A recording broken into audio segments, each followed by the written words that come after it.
Less than an hour ago, we heard from the police who have identified the man thought to be the origami killer. Ethan Mars, father of the kidnapped victim Sean Mars, is on the run and should be considered armed and dangerous. A police manhunt is now underway, and they hope that they will soon be able to announce the apprehension of this dangerous lunatic.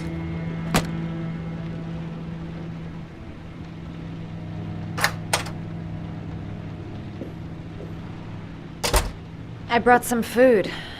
I didn't know what you liked, so I brought some of everything. I hope that's okay.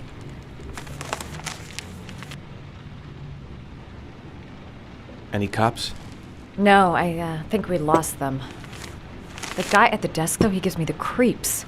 I don't trust him. You're all over the news reports, Ethan. Every cop in the country will be hunting you. They say you're the origami killer. Is it true? Are you the killer, Ethan?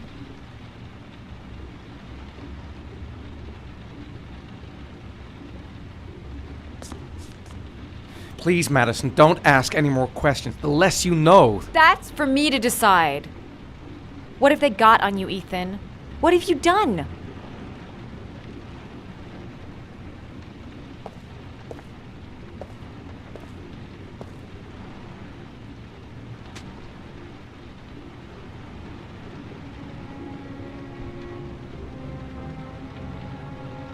I sometimes have these blackouts. Times where I don't know what I'm doing. As if I'm someone completely different. The only thing I remember afterwards is the bodies. The bodies in the water. Why are you hurt, Ethan? Why were you in that apartment? I think my other self is testing me, testing my love for Sean.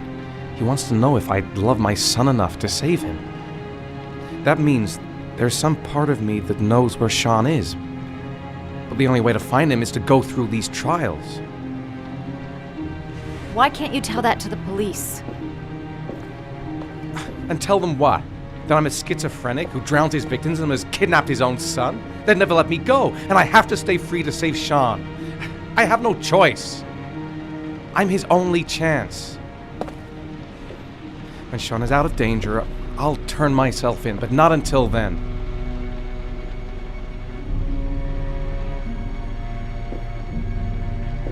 You can't keep going like this. You're destroying yourself, Ethan.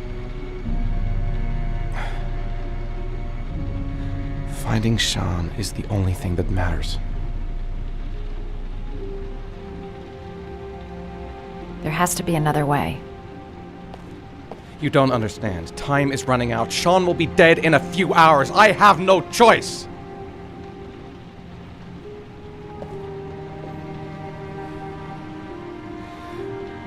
Please, Madison, leave. Forget everything that's happened. There is nothing more you can do for me. If you want to help me, leave. Leave me to do this on my own.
Your vodka, sir.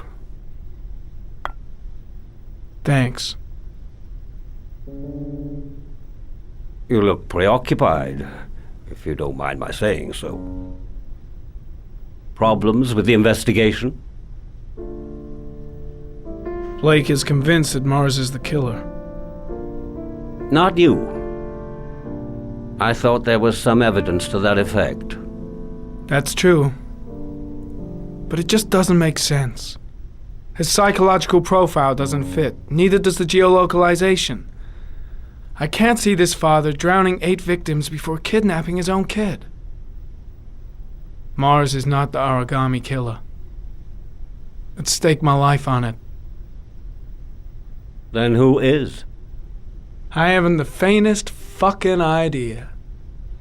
Maybe you should review the evidence in your possession. That's just what I was thinking of doing. Oh, one last thing, sir. You should be careful not to overindulge in you-know-what.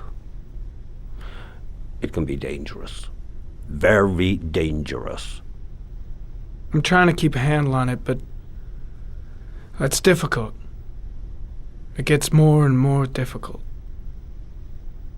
It'll end up killing you if you're not careful. That would be most unfortunate, sir.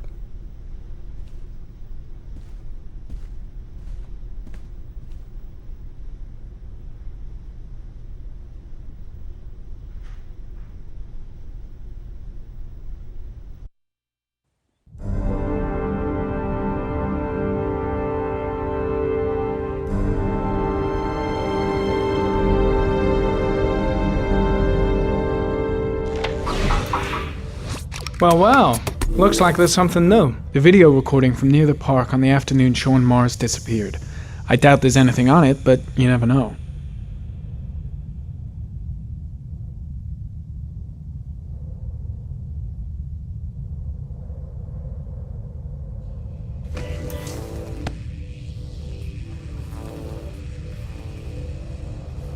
$1,583 vehicles identified. That's not going to help me find the killer's car. Maybe if I cross-check it against another clue.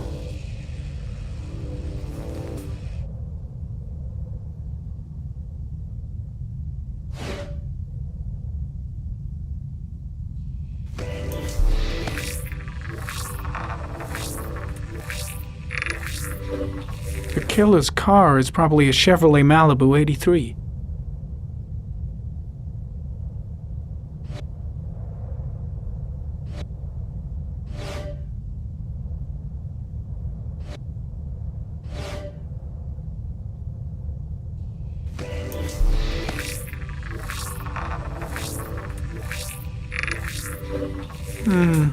A common species. That doesn't help much.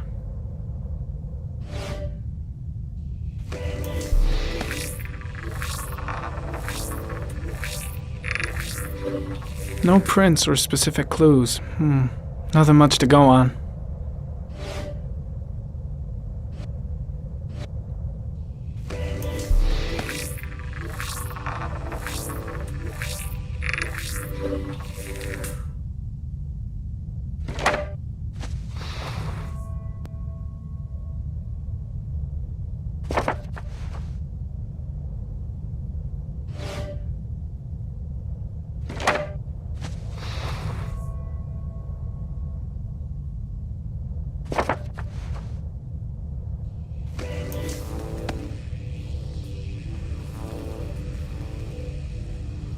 A Chevrolet model corresponding to the tire prints passed at 16:02 heading for the park, when in the opposite direction at 16:37.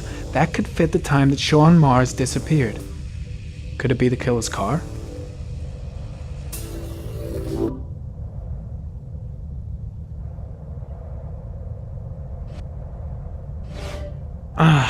Pity we can't see the driver's face.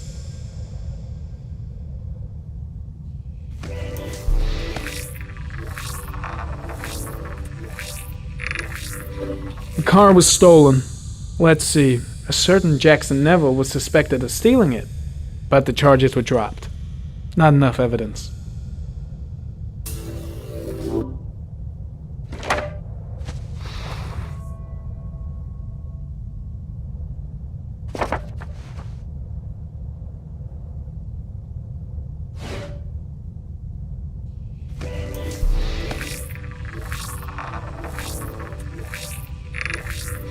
Jackson Neville, aka Mad Jack, involved in several cases of buying and selling stolen vehicles. Considered to be very dangerous. This guy might have provided the killer with a car. It's a pretty slim lead, but it's all I have right now.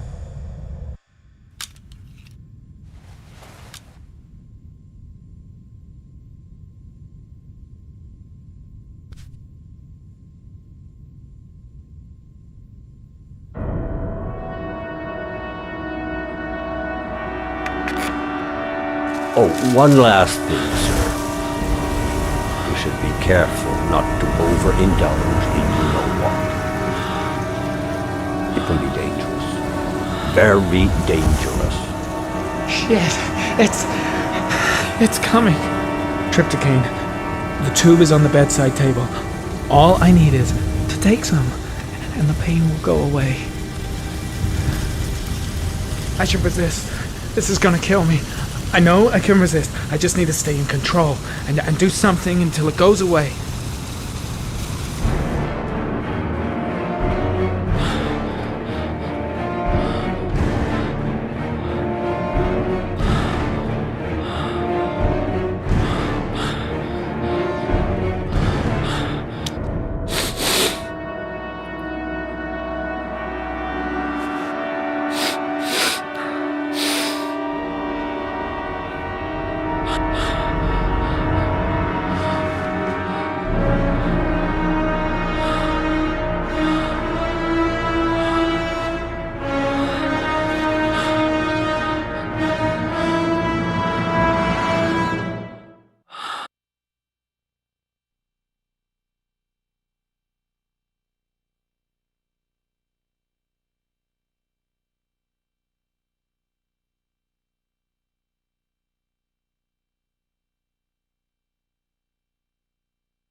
Manfred!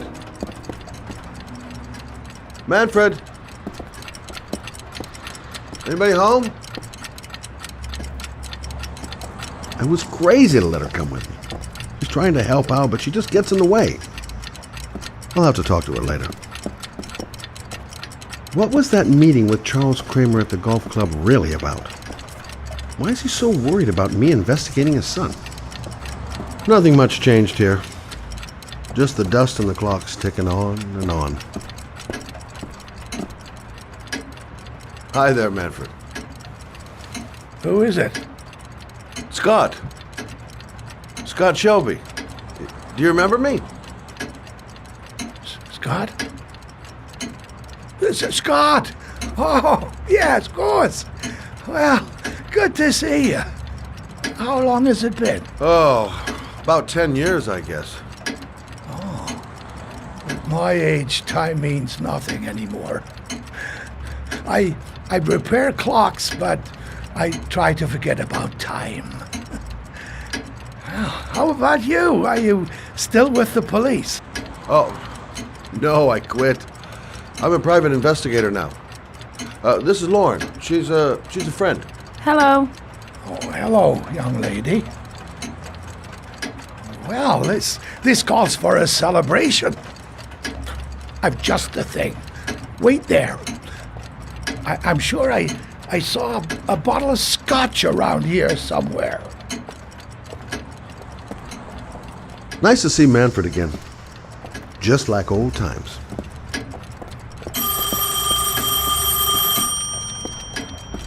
Do an old man a favor, would you, Scott? Tell him to call back this afternoon. Sure, no problem.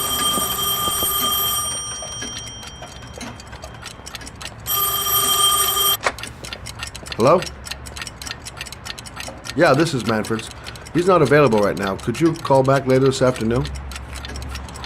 Thanks.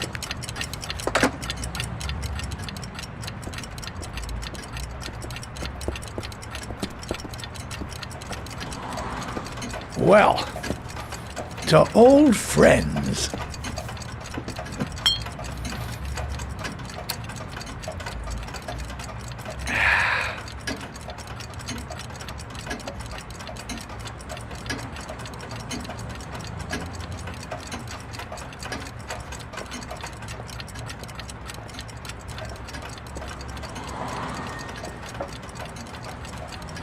Do you like it? Yes, it's beautiful. It's a Stradelli, crafted in Venice in the 18th century. It's one of my favorite pieces.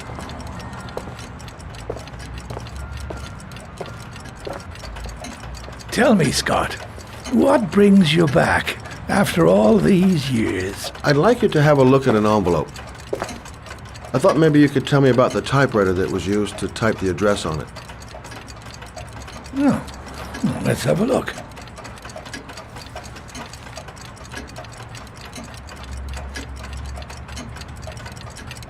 Could you pass me the magnifying glass from behind the counter, Oh, sure, please? I'll get it.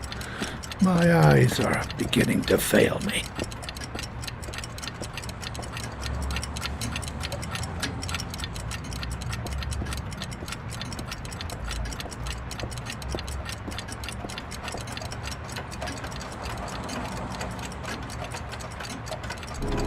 Thanks. Well, let's see what this envelope has to say for itself. The Royal 5. Yes, the shape of the T's and the F's is typical of that model. Produced between 1907 and 1924. Yes. No doubt about it. It's a Royal 5.